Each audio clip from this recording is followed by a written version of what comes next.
Everyone, कैसे हैं आप सब लोग। और मैं लक्ष्मी और मैं आपको पढ़ा रही हूँ नर्वस सिस्टम।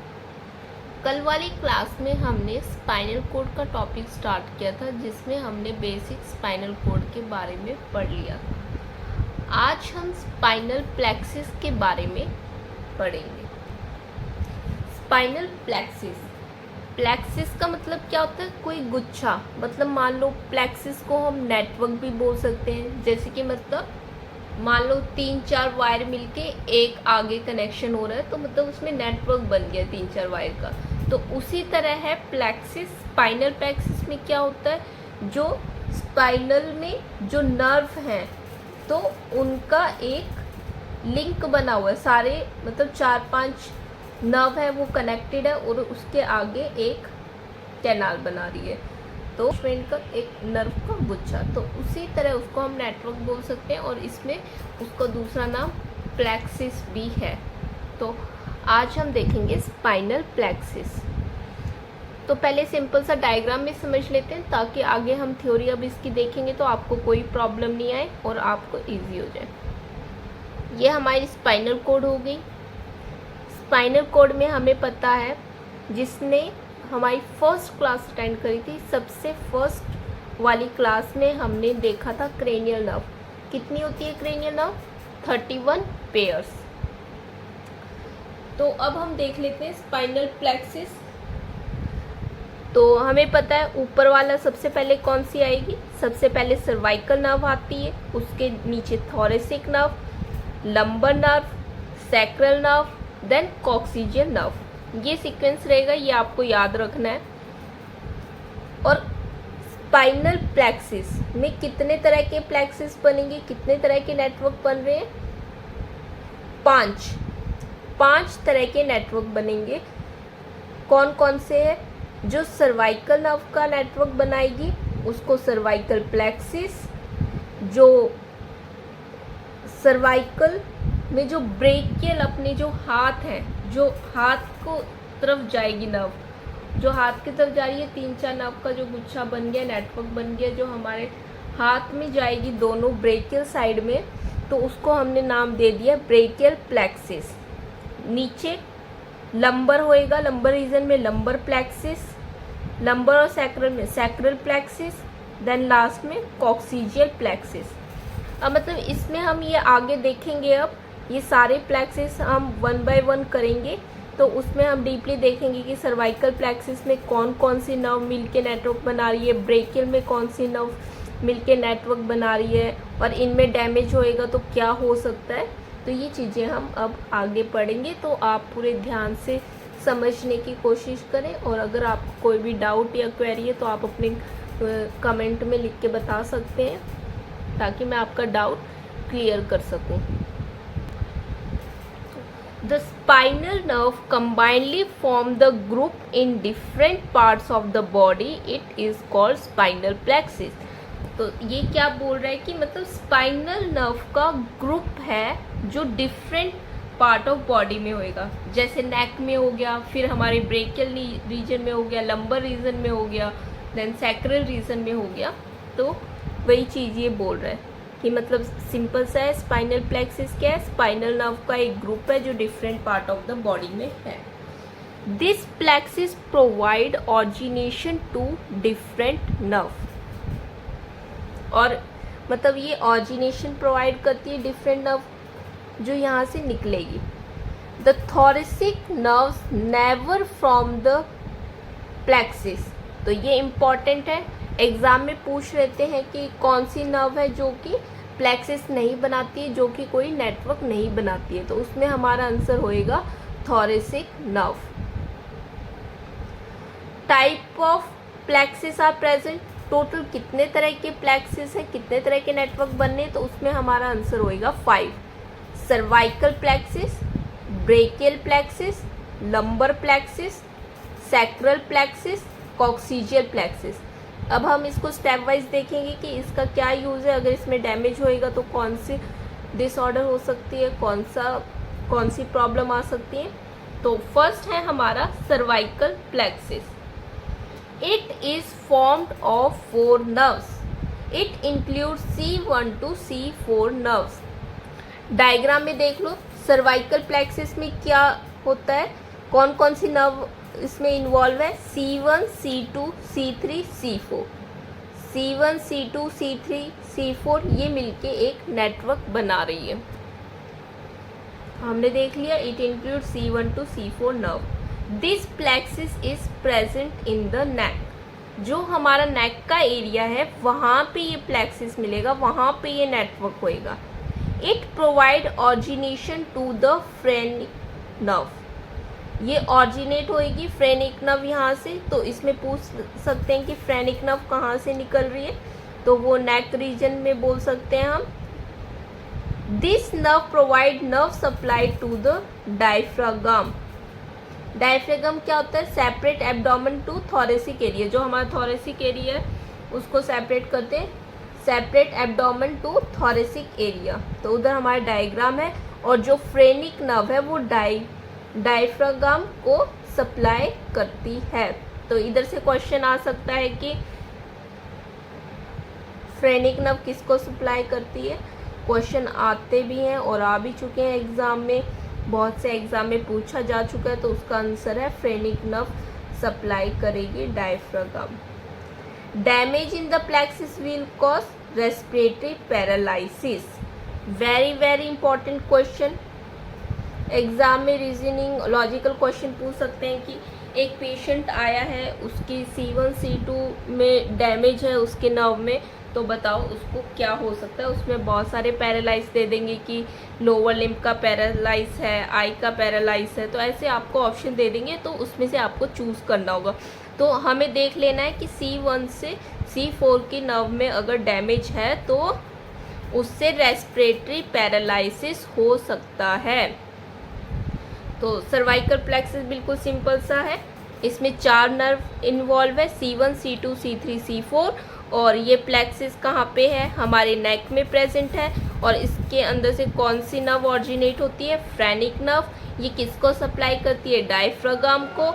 और अगर हमारी सर्वाइकल प्लेक्सिस में अगर डैमेज है तो उससे क्या हो सकता है, रेस्पिरेटरी पैरालिसिस। अब हम सेकंड देखते हैं, ब्रेकियल प्लेक्सिस बहुत इम्पॉर्टेंट है। It is formed of 5 nerves.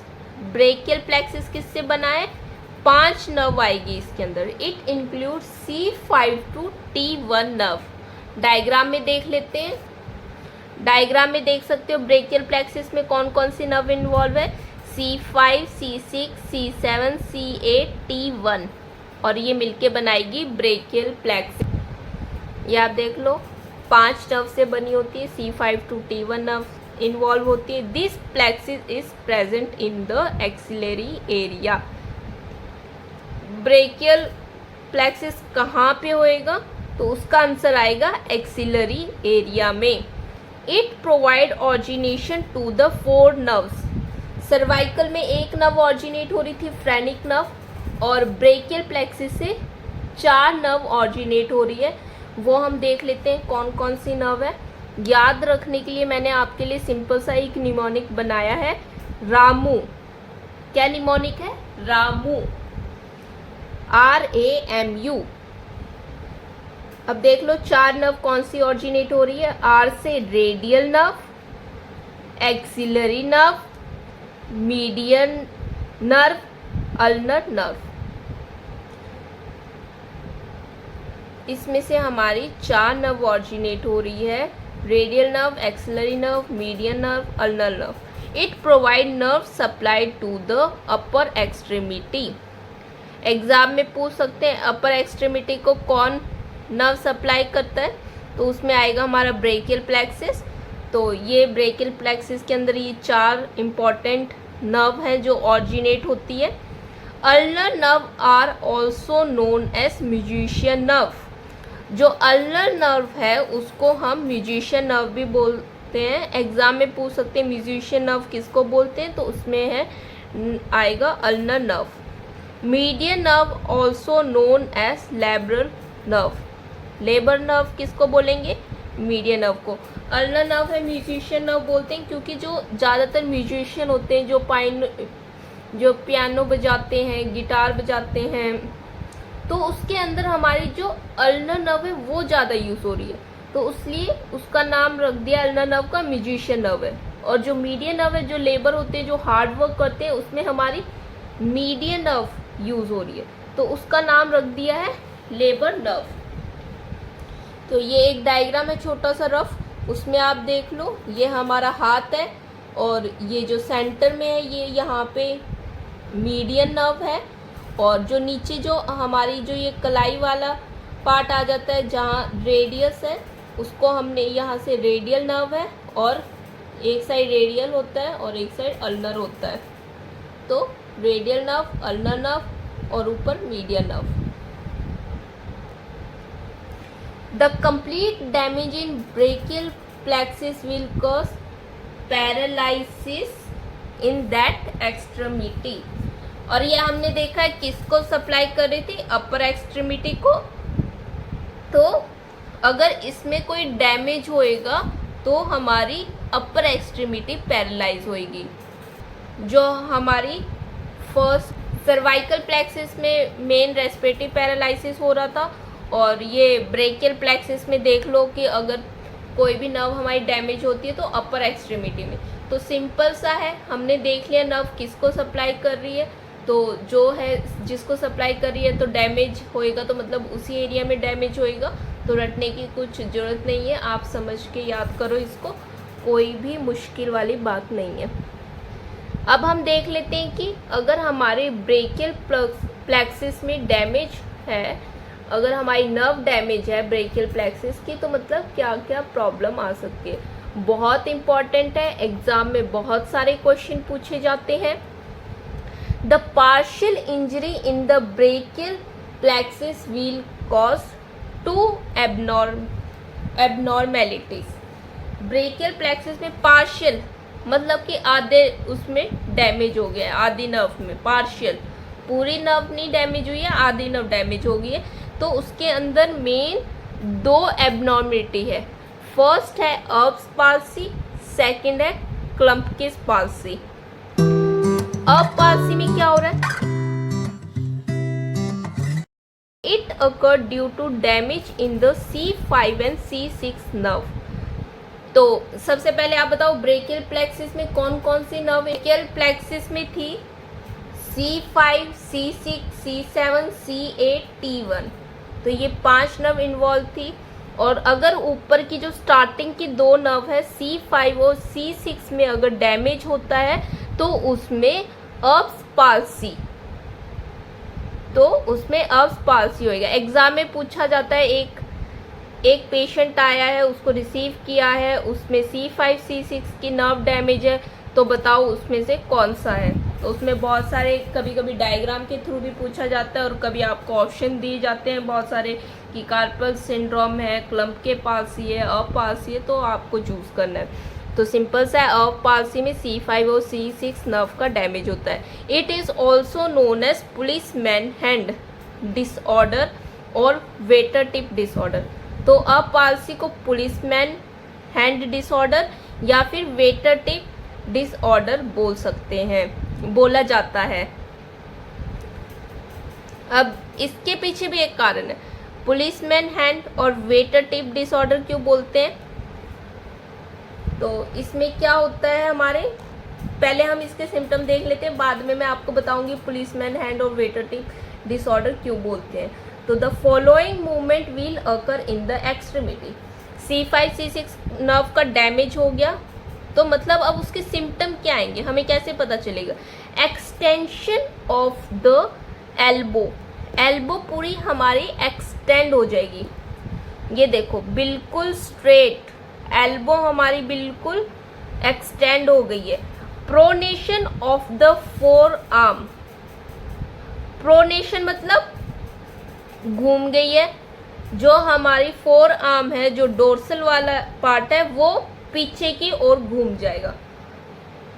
हमारा हाथ एकदम स्ट्रेट हो गया है, हमारी जो फोर आर्म वाले से वो है वो पीछे की ओर घूम गया है। फ्लेक्शन ऑफ द रिस्ट, जो हमारी उंगलियां हैं वो बिल्कुल फ्लेक्स्ड हो गई है, जैसे हम कुछ मांगते हैं तो वो हमारे चिपक जाती है, तो वो वैसे ही बिल्कुल फ्लेक्स्ड हो गई है। एल्बो हमारी स्ट्रेट है, जो फोर आर्म है वो पीछे की ओर घूम गया है, ये देख लो पीछे की ओर। और जो हमारी रिस्ट है वो बिल्कुल फ्लेक्स हो गई है। तो अगर हमें ये सिम्टम दे दिए कि एक पेशेंट आया है उसका ये सिम्टम है, तो इससे भी हम डायग्नोस कर सकते हैं कि उसको अपार्शियल C5-C6 की इंजरी है। Extension of elbow, flexion of wrist, pronation of four arm. तो मतलब हम इसको वेटर टिप क्यों बोलते हैं कि वेटर आएगा, हमें कुछ जो भी हमने ऑर्डर किया है वो हमें दे दिया है, और उसके बाद वो बोलता है टिप्स मांगते हैं वेटर, तो वो अपना हाथ और ऐसे चुपके से टिप कि हाँ कि दे दो हमें, एक्स्ट्रा दे दो अपनी तरफ से, तो वो जो चुपके से टिप्स लेते हैं, तो इसलिए मतलब इसको वेटर टिप भी बोल दिया कि वो बिल्कुल हाथ सीधा करके और यूँ पीछे चुपके से टिप्स लेते हैं, तो इसलिए वेटर टिप्स बोल दिया। पुलिसमैन हैंड भी बोल दिया कि कभी कभी क्या होता है कि हाँ कोई रूल तोड़ा पुलिस है, तो भाई हाँ चुपके से उसको 100-200 रुपये दो और निकल जाओ, तो इसलिए इसको पुलिसमैन हैंड भी बोल दिए। अब हम इसमें सेकंड एब्नॉर्मलिटी क्या थी, क्लम्पकीज पाल्सी। अब देख लो क्लम्पकीज पाल्सी में क्या हो रहा है, it occur due to damage in the C7-C8-T1 nerve. अगर C7-C8-T1 नर्व में डैमेज है तो क्लम्पकीज पाल्सी होएगा। C5-C6 नर्व में डैमेज था तो अर्ब पाल्सी हो रहा था। C7-C8-T1 नर्व में डैमेज है तो क्लम्पकीज पाल्सी होएगा। जो अपाल्सी था उसका नाम हमने पुलिसमैन हैंड, वेटर टिप रखा था। जो हमारी क्लम्पकीज पाल्सी है इसका हैंड हमने क्लॉ हैंड रखा है। जो हमारी क्लम्पकीज पाल्सी है इसका नाम हमने क्लॉ हैंड रखा है। In this condition claw hand appearance will occur. जो हमारी क्लम्पकीज पाल्सी है उसमें क्लॉ हैंड का सिम्टम आएगा। क्लॉ हैंड मतलब क्या होता है, जैसे मान लो एक कौवा है तो उसके जो पंजे देखे हैं आपने वो बिल्कुल ऐसे मुड़े होते हैं, पंजे जैसे ग्रिप के लिए, पकड़ने के लिए उसके पंजे अंदर की ओर होते हैं। वैसे ही क्लॉ हैंड, तो जो ये देखो हाथ है, ये तो जो हमारी उंगलियां हैं वो अंदर की ओर मुड़ जाएगी, ऐसे हो जाएगा क्लॉ हैंड, तो इसको क्लॉ हैंड बोलते हैं। तो अदर डिसऑर्डर भी हम देख लेते हैं। तो ये मेन अपाल्सी, क्लम्पकीज पाल्सी तो मेन है ही, उसके बाद अदर डिसऑर्डर में आ जाएगा carpal tunnel syndrome. It occur due to compression of median nerve. जो अब हमने पढ़ा था इसमें कौन सी जो फोर नर्व ऑरिजिनेट हो रही थी, तो इसमें हमने पढ़ा था Ramu, radial, axillary, median, ulnar. तो इसमें से क्या होता है, कार्पल टनल सिंड्रोम में क्या होता है, जो हमारी मीडियन नर्व है उसमें कंप्रेशन, मतलब वो कंप्रेस्ड हो जाती है in the median nerve, in the flexor retinaculum in the wrist. जो जब हम मस्कुलोस्केलेटल सिस्टम पढ़ेंगे तो उसके अंदर जब मैं आपको बोन्स के बारे में पढ़ाऊंगी तो उसके अंदर मैं आपको पढ़ाऊंगी फ्लेक्सर रेटिकुलम।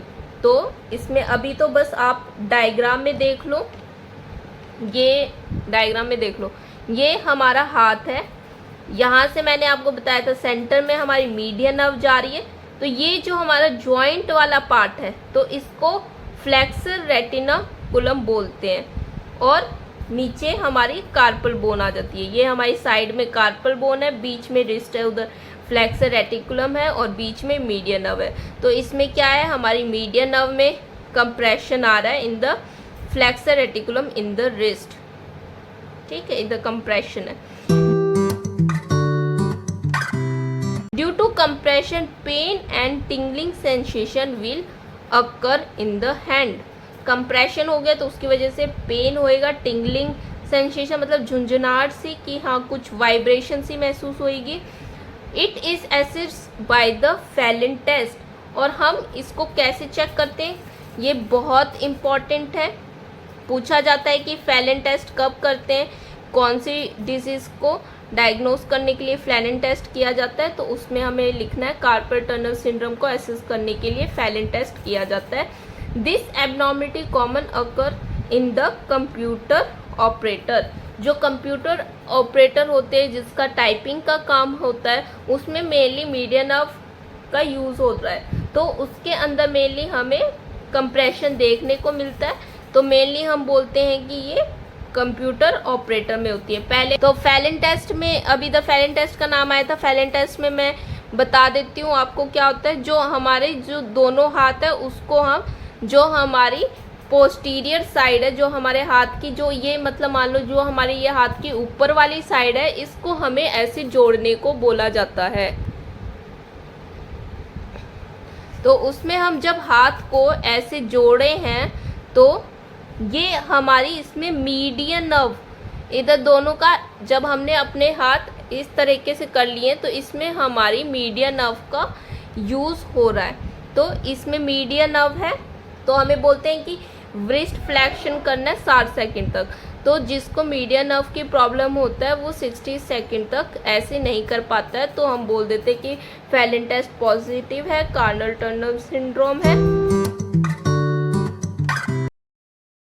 तो हमने फर्स्ट सर्वाइकल प्लेक्सिस, सेकंड हमने ब्रेकियल प्लेक्सिस देख लिया। अब हम फटाफट अपना लंबर प्लेक्सिस देख लेते हैं। It is formed of 4 nerves. Lumbar plexus में 4 नर्व्स होंगी। कौन कौन सी होंगी? L1, L2, L3, L4, ये 4 नर्व्स इसमें इन्वॉल्व होती है। This plexus is formed in the flank region near the psoas major muscles. Diagram में देख लो, ये हमारी बॉडी है, ये जो हमारा हिप वाला पार्ट होता है यहाँ, इसको हम बोलते हैं फ्लैंक रीजन, और यहाँ से सोआस मेजर मसल्स, यहाँ से मसल होती है तो उसको एक हमने नाम दिए सोआस मेजर मसल्स। तो this plexus is formed in the flank region, मतलब ये जो गुच्छा बन रहा है, लंबर का नेटवर्क जो बन रहा है, तो ये हमारे फ्लैंक रीजन में होती है। It provide origination to femoral nerve, और इसमें से कौन सी नर्व निकलेंगी? जो हमारी ये फीमोरल में जाएंगी वो नर्व इसमें से ऑरिजिनेट होती है। This provide nerve supply to the muscle in the thighs, जो हमारी थाइस है उसमें ये नर्व सप्लाई करेंगे। और अगर लंबर प्लेक्सिस में कोई भी डैमेज है तो वीकनेस इन थाइस में।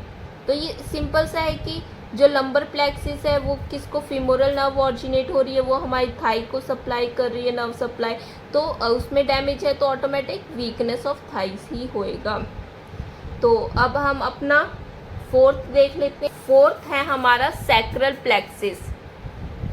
It is formed of 4 nerve. जो सैक्रल प्लेक्सिस है वो भी 4 नर्व से बना हुआ होता है। उसके अंदर कौन कौन सी आएंगी? L5 to S3, L5, S1, S2, S3 nerve. This plexus is formed in the inguinal canal near the pyriform muscles. ये हमारा हिप वाला रीजन है। तो यहाँ हमारा हमने देखा है स्पाइनल कॉर्ड में सैक्रम है, फिर कॉक्सिस आ जाता है।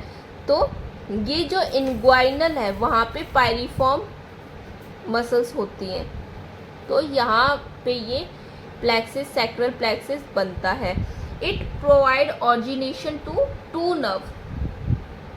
अब हमने देखा था कि जो हमारा सर्वाइकल प्लेक्सिस था उसमें से मेन एक फ्रेनिक नर्व निकल रही थी। जो हमारा ब्रेकियल प्लेक्सिस था उसमें हमने 4 नर्व पढ़ी थी जिसको हमने रामू निमोनिक से याद किया था। जो हमारा लंबर प्लेक्सिस है उसमें से थाई को निकल रही है, थाई को सब नर्व सप्लाई मिल रही है। तो फीमोरल नर्व निकल रही थी लंबर प्लेक्सिस से। तो सैक्रल प्लेक्सिस में कौन कौन सी 2 नर्व ऑरिजिनेट होती है? Pudendal nerve, sciatic nerve. Pudendal nerve जो है एक्सटर्नल जेनाइटल ऑर्गन, जो हमारे एक्सटर्नल के जेनाइटल ऑर्गन होते हैं उसको नर्व सप्लाई करेंगे। जो शियाटिक नर्व है, तो एक क्वेश्चन तो यहाँ से भी बनता है कि लार्जेस्ट नर्व कौन सी है बॉडी की, तो उसमें आता है sciatic nerve. It provide nerve supply to muscle in lower extremity. Upper extremity को कौन सी सप्लाई कर रही थी? तो उसमें था ब्रेकियल प्लेक्सिस। लोअर एक्सट्रीमिटी को कौन सप्लाई कर रहा है? सैक्रल प्लेक्सिस, जिसके अंदर शियाटिक नर्व है। और damage in the plexus will cause paralysis of lower extremity. अब हमें ये सिंपल सी बात है, कॉमन सेंस की बात है, ये लोअर एक्सट्रीमिटी को नर्व सप्लाई हो रही है, तो अगर इसकी नर्व सप्लाई कट होएगी तो ऑटोमेटिक हमारे जो लोअर एक्सट्रीमिटी है उसमें ही पैरालाइज होएगा। तो ये देख लो, जो हमारी पायरिफॉर्म मसल है, तो जो पायरिफॉर्म मसल है उसके नीचे हमारी प्रूडेंटल नर्व है, प्रूडेंटल नर्व है, और इधर से शैटिक नर्व भी निकल रही है जो कि हमारी लार्जेस्ट नर्व है। अब ये देख लो, फिफ्थ है कॉक्सीजियल प्लेक्सिस, जो कॉक्सीजियल एरिया में नेटवर्क बनाएगा। It is formed of 3 nerve से बना होता है। It include the nerve sacrum 4, sacrum 5 और कॉक्सीजियल 1, ये 3 नर्व इंक्लूड होंगी। This plexus is formed near the coccygeus muscle, जो हमारा कॉक्सिक एरिया है वहाँ पे हमारी कॉक्सीजियस मसल है, तो ये हमारा मतलब कॉक्सीजियल एरिया हो गया इधर, और इधर कॉक्सीजियल मसल्स है, तो यहाँ पे वो बनता है plexus network. It provide origination to the anococcygeal nerve, तो इसमें से कौन सी नर्व ऑरिजिनेट होगी? Anococcygeal nerve. It provide nerve supply near, ano से मतलब समझ लो किसको प्रोवाइड करेगी? एनल एरिया को, एंड कॉक्सीजियल एरिया को नर्व सप्लाई करेगी। तो एक दो और इम्पॉर्टेंट पॉइंट है जो एग्जाम में पूछे जाते हैं, वो भी आप साथ के साथ नोट कर सकते हैं।